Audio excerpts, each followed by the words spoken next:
Headlinne, China COVID. Coffins sell out as rural losses mount. Source: BBC News. Date 25 January 2023. Details: the BBC has found evidence of a considerable number of COVID-related deaths in China's rural regions, as the virus spread from big cities to more remote areas with older populations. In Xinzhou region of northern Shaanxi province, the coffin makers have been busy. We watched the skilled craftsmen as they carved elaborate decorations into the freshly cut wood over recent months. They say they haven't had time to stop. One villager, a customer, told us that at times the coffins have sold out. Laughing with a dose of the black humor you find in the area, he added that those in the funeral industry had been earning a small fortune. There has been much debate about the real number of COVID deaths in China after the virus ripped through its megacities. Some 80% of the population, more than 1 billion people, have been infected since China scrapped restrictions in December, according to leading epidemiologist Wu Zunyu. Last weekend, China reported 13,000 COVID-related deaths in less than a week, adding to the 60,000 deaths it has counted since December. But these deaths have been in hospitals. In rural areas, there are only sparse medical facilities,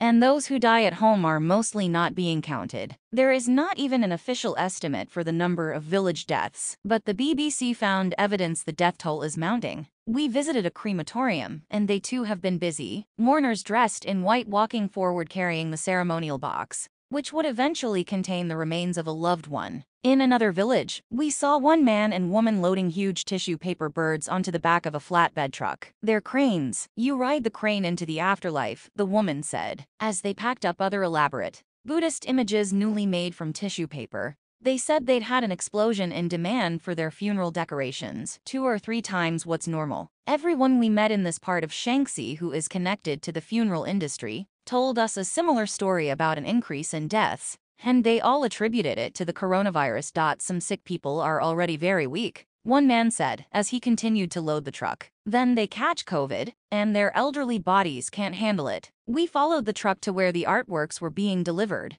and met Wang Piwei, whose sister-in-law had just died. The mother of 2 in her 50s had suffered from severe diabetes for years, and then she caught the coronavirus. After she got COVID, she had a high fever, and her organs began to fail. Her immune system wasn't strong enough to make it, said Mr. Wang. The courtyard at the family house was filling up with decorations for the ceremony. Mr. Wang told us there were still more images, flowers and the like to come. Standing in front of a tent in the courtyard where her body was covered up, he explained that, on the day of the funeral, 16 people would carry her coffin and bury her in accordance with tradition. He said that, though the cost of funeral arrangements had skyrocketed because of the number of COVID deaths, they would pay the extra money in her honor. She was a great person. We must hold a grand event to send her off, the best we can afford, he said. Every year, hundreds of millions of younger people go back to their hometowns at this time to celebrate the Lunar New Year. It's China's most important festival. The villages they are returning to are now places where mostly older people live, people who are more vulnerable to COVID. There has been great concern that this year's spring festival mass migration